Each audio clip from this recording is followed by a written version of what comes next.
हर 9 या 10 व्यक्ति में से एक व्यक्ति इस समस्या से ग्रसित है। पेट की प्रॉब्लम एक बहुत ही आम सी समस्या हो गई है आजकल, और यह ज़्यादातर महिलाओं को अफेक्ट करती हैं पुरुषों के मुकाबले में।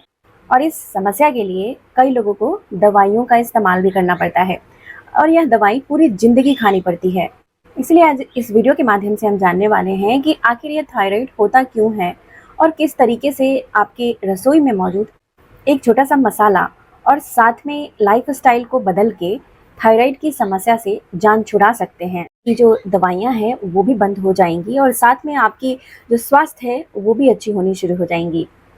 इसीलिए वीडियो को ध्यान से देखिएगा पूरी जानकारी के लिए। हेलो एवरीवन, मेरा नाम प्रीति देव है। मैं हेल्थ एंड न्यूट्रिशन गाइड हूँ और मास्टर्स हूँ फूड साइंस एंड न्यूट्रिशन में। आप सभी का स्वागत करती हूँ प्रीति हेल्थ क्लासेस यूट्यूब चैनल में। प्रीति हेल्थ क्लासेस यूट्यूब चैनल बहुत ही आसान तरीके से साइंस पे बेस्ड टेक्निकल जानकारियाँ और स्वास्थ्य से जुड़ी जानकारियाँ आप तक पहुँचाता रहता है, जिसमें कई सारे न्यूट्रिएंट्स से जुड़ी हुई जानकारी और आयुर्वेदा और बहुत सारी चीज़ जुड़ी होती हैं, जिससे कितने लोगों ने ही फ़ायदा उठा लिया है और वो अपने स्वास्थ्य को अच्छा बना रहे हैं। इसीलिए जल्दी से अगर आप चैनल पर पहली बार आए हैं तो इसे सब्सक्राइब कर लीजिए, ताकि यह स्वास्थ्य संबंधित जानकारियाँ आप तक भी पहुंच सके। बेल का नोटिफिकेशन दबाना बिल्कुल नहीं भूलिएगा, क्योंकि जब भी यह जानकारी यहाँ पर डाली जाएगी तो वह आप तक बड़े आसानी से पहुंच जाएंगी। अगर आपको मेरी दी गई जानकारी अच्छी लगती है तो वीडियो को लाइक करिएगा। अगर आप किसी ऐसे व्यक्ति को जानते हैं जिनको थायराइड की समस्या रहती है तो उनको यह वीडियो जरूर से शेयर करिएगा। थायराइड एक ग्लैंड होता है और ये हमारे शरीर की बहुत सारे फंक्शंस को रेगुलेट करता है, यानी काम करने में मदद करता है। हमारे हड्डियों को मजबूत बनाने में, मांसपेशियों को ताकत देने में और हमारे मेटाबॉलिज्म को अच्छा रखने में, आपकी पाचन को बढ़ाने में यह काफ़ी मददगार होता है। और जो भी खाना खाते हैं उसमें न्यूट्रिएंट्स के एब्जॉर्प्शन में भी यह बहुत ज़्यादा मदद करता है, और आपके शरीर में ताकत लाने में, एनर्जी देने में, जिससे आप अपने काम को आसानी से कर पाते हैं।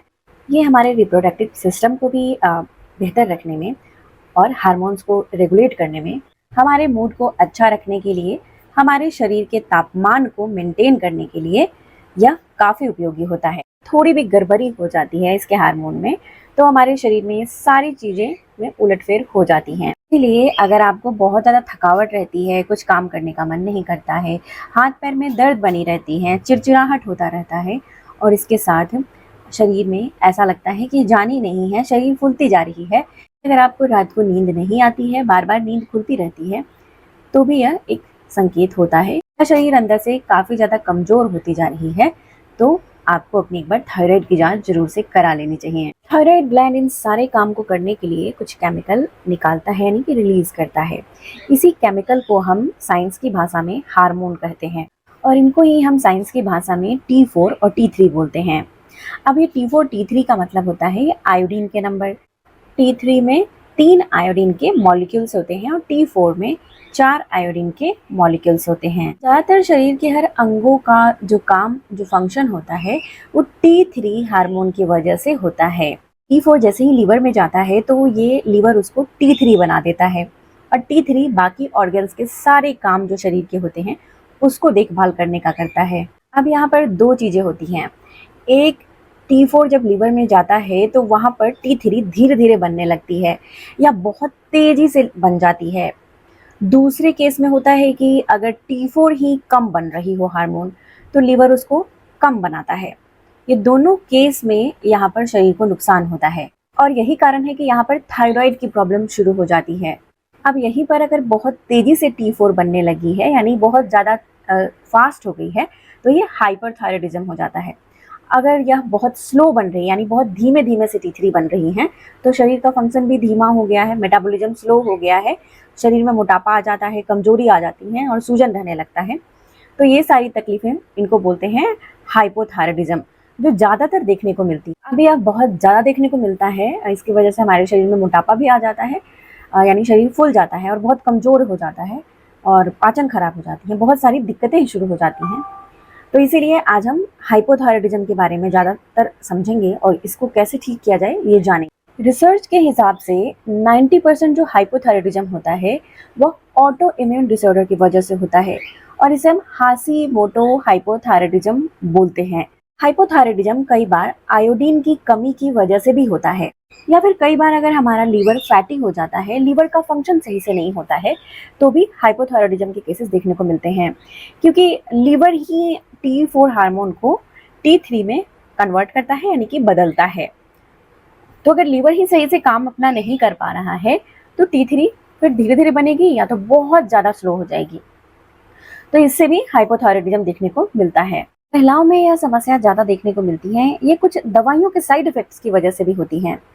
आपको सुनकर हैरानी होगी कि कुछ महिलाओं में अगर वो बर्थ कंट्रोल पिल्स लेती हैं, कुछ ऐसी दवाइयाँ लेती हैं, जिसके साइड इफेक्ट्स की वजह से भी यहाँ पर ये तकलीफ देखने को मिल सकती है।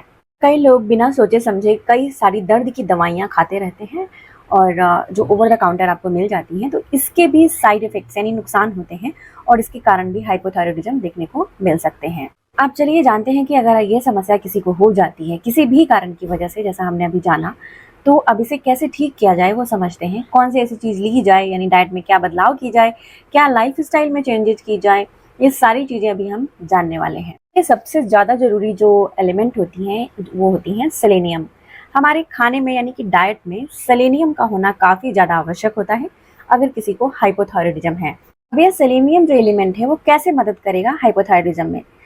सेलेनियम जो होता है वो एंटी इन्फ्लामेटरी होता है, और हाइपोथायराइडिज्म एक इन्फ्लामेटरी डिजीज है, इन्फ्लामेटरी समस्या है।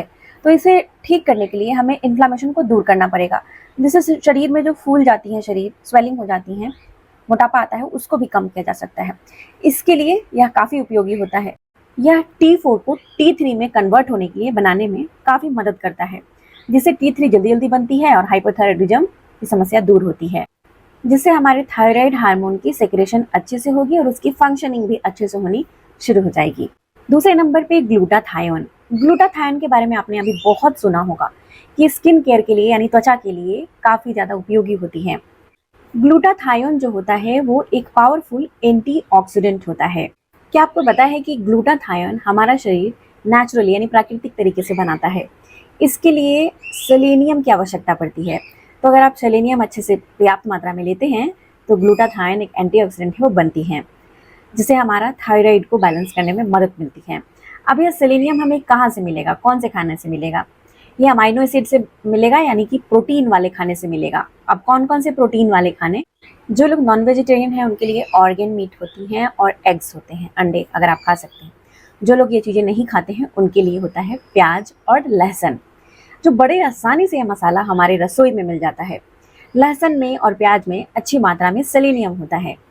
और एक सबसे ज़रूरी बात कि आपकी जो लीवर है, जिसे हम हिंदी में जिगर बोलते हैं, उसके फंक्शन को, उसके काम करने की क्षमता को बढ़ाना हमें काफ़ी ज़रूरी है। अगर आपको लीवर संबंधित कोई भी अगर समस्या है, फैटी लीवर है या लीवर सही से काम नहीं कर रही है, तो उसको पहले आपको ठीक करना भी बहुत आवश्यक होगी, क्योंकि तभी आपके शरीर में ये T4 T3 में कन्वर्ट होगी। वैसे तो लीवर को डिटॉक्स करने के लिए मैंने बहुत सारी वीडियो शेयर की है, लेकिन अभी आपको फिर से एक बार बता देती हूँ कि लीवर को डिटॉक्स करने के लिए सबसे पहले नंबर पे आपको अपना वजन जो है वो कंट्रोल रखना होगा, हेल्दी वेट रखना होगा, और जो एक प्रॉपर डाइट से हो सकती है। हल्का टहलना शुरू करिए, लाइफस्टाइल चेंजेस करिए, तली भुनी चीज़ों से बचिए।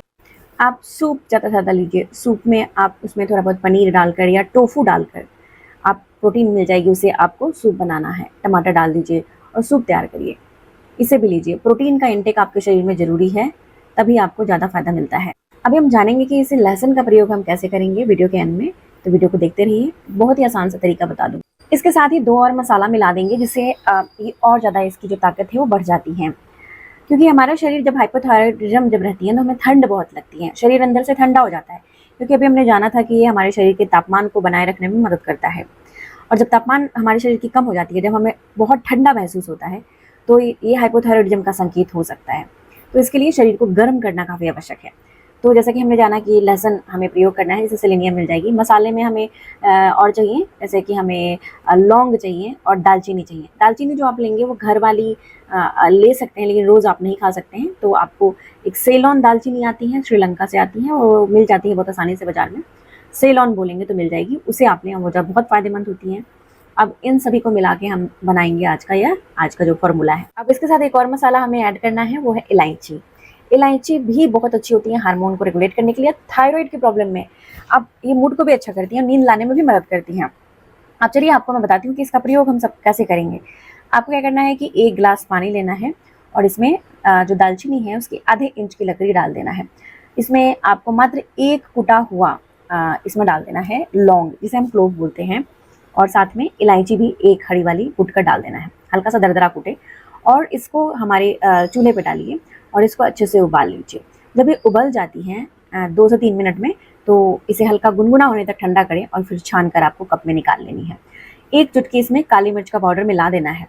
और इसे कब लेना है, तो इसे आपको दिन में 1 ही बार लेना है। आप इसे सुबह में जब उठते हैं ना, तो बासी मुँह आपको 1 गिलास गुनगुना पानी पीना है और उसके बाद आप इसे ले सकते हैं। खीरा वगैरह आप चबा लें, ककड़ी चबा लें, उसके बाद आप ले सकते हैं। बिल्कुल खाली पेट नहीं लीजिए, ठीक है? तो आपको कैसे इसे लेना है, चाय की तरह सिप-सिप करके पीनी है, बिना दूध वाली जो हमने अभी काढ़ा बनाई है। और इसे लेने से पहले आप एक छोटा-सा लहसुन ले लें, और छोटी वाली जो लहसुन आती है वो हाइब्रिड नहीं लेनी है, देसी जो आती है, उसके छिलके को उतार लीजिए और चबा-चबा कर आपको खाना है और ये वाली चाय को आपको पी लेना है। अब देखिए, गर्मी का मौसम हो या सर्दी का मौसम हो, आपके शरीर बहुत ज़्यादा हाइपोथायराइडिज्म में ठंडी हो जाती है, तो शरीर को अंदर से गर्माहट देना काफ़ी आवश्यक है, तभी चर्बी भी पिघलती है और हाइपोथायराइडिज्म में इन्फ्लेमेशन दूर होती है और साथ में तकलीफ भी धीरे-धीरे ठीक होनी शुरू हो जाती हैं। तो इसीलिए यह आपके लिए उपयोगी है। और हमने इसमें इलायची भी डाला है, जिससे गर्माहट आपको नहीं देंगी, गैस नहीं बनाएंगी और पाचन को भी तंदुरुस्त करने में मदद करेंगी। अब कुछ लोगों को अगर यह कड़वी लगती है, वो नहीं पी पाते हैं, तो आप थोड़ा-सा गुड़ इसमें मिला सकते हैं, गुड़ यानी कि जैगरी। बहुत थोड़ा-सा मिलाना है, ज़्यादा मीठा नहीं करना है। रिफाइंड चीनी से बचना है, रिफाइंड नमक से बचना है और रिफाइंड तेल से भी आपको बचना है। सभी चीज़ों के साथ एक और चीज़, एक और एलिमेंट बहुत आवश्यक है, वो है मैग्नीशियम। मैग्नीशियम बहुत आवश्यक इसलिए होती हैं क्योंकि ये कई सारे हार्मोन को फंक्शन करने में मदद करती हैं। ये हड्डियों में कैल्शियम के एब्जॉर्प्शन में मदद करती हैं और मांसपेशियों को ताकतवर बनाने में, और आपको अगर बहुत ज़्यादा कमजोरी रहती है, मांसपेशियों में दर्द रहता है, तो उसमें भी आपको मदद करती है। नसें खींचती हैं, बहुत तकलीफ होती है, तो मैग्नीशियम आपके लिए काफ़ी आवश्यक होता है। यहाँ तक कि अगर सिर में दर्द बना रहता है, बार-बार चीज़ों को भूलने लग गए हैं आप, बहुत ज़्यादा गुस्सा, चिड़चिड़ापन आ रहा है, तो भी मैग्नीशियम बहुत ज़्यादा मदद करेंगी। और ये एंटी इन्फ्लेमेटरी भी होती हैं, तो इसीलिए इन्फ्लेमेशन पे भी काम करती है। अब मैग्नीशियम के लिए आपको क्या खाना पड़ेगा, तो इसके लिए आप पंपकिन सीड यानी कद्दू के बीज रोस्ट किए हुए ले सकते हैं और इसे रात भर 1 गिलास पानी में भिगो के छोड़ दीजिए। छान कर आप इसे खा सकते हैं, या इस प्रकार से भी रोस्ट किए हुए बीज को 1 चम्मच आप चबा-चबा कर किसी भी वक्त दिन में खा सकते हैं।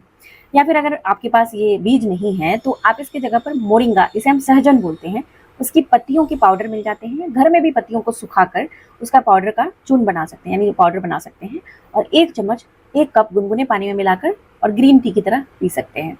इससे भी मैग्नीशियम की कमी दूर होती है और शरीर में ताकत भी मिलती है, क्योंकि इसमें आयरन भी अच्छी मात्रा में होता है और ये एंटी इन्फ्लेमेटरी भी है, तो इन्फ्लेमेशन को भी दूर करता है, जिससे हाइपोथायराइडिज्म में काफ़ी ज़्यादा हमें फ़र्क देखने को मिलता है और कंट्रोल हो जाती हैं। अगर आपको पेट में दर्द और क्रैम्प भी रहता है हार्मोन की वजह से, बार-बार पीसीओडी, पीसीओएस की समस्या इसके साथ रह रही है, तो आपको मैग्नीशियम तो लेनी ही चाहिए। तो ये दोनों चीज़ों में से कोई एक चीज़ का प्रयोग आपको अवश्य करना है, या बदल-बदल करके भी आप इनको प्रयोग कर सकते हैं। इसके साथ आपको बी कॉम्प्लेक्स भी एक बार जाँच करा लेनी चाहिए। कई बार बी कॉम्प्लेक्स की कमी में भी रहती है, देखने को मिलती है, और बी कॉम्प्लेक्स की जाँच जब कराएँगे, तो वहीं पर आप अपने डॉक्टर की सलाह लेकर आपको बी कॉम्प्लेक्स की बहुत आसानी से आपको मिल जाती हैं, इसकी सप्लीमेंट्स आपको ले लेनी चाहिए, अगर इसकी कमी है शरीर में तो। ये भी आपके हाइपोथायराइडिज्म को कंट्रोल करने में मदद कर सकती हैं। इसके साथ एक हर्ब भी बता देती हूँ जो बहुत उपयोगी है, आयुर्वेदिक हर्ब। इसे हम अश्वगंधा बोलते हैं। अश्वगंधा नींद लाने में मदद करती है, स्ट्रेस को दूर करती है और हाइपोथायराइडिज्म में काफ़ी मददगार होती हैं। अश्वगंधा का पाउडर या टैबलेट आता है, 1 टैबलेट आप 1 दिन में ले सकते हैं। ये काफ़ी ज़्यादा उपयोगी होता है, अच्छे ब्रांड का ही लीजिएगा। सबसे ज़्यादा ज़रूरी कि आपको थोड़ी बहुत टहलने की आदत डालनी है। खाना खाने के बाद तुरंत नहीं बैठना है। खाने के बाद कम से कम 5 मिनट धीरे-धीरे आपको टहल लेना है और उसके बाद आप बैठकर काम कर सकते हैं। और इसके साथ आपको रात में नींद पर्याप्त लेनी है, 7 से 8 घंटे की नींद लेनी काफ़ी आवश्यक है।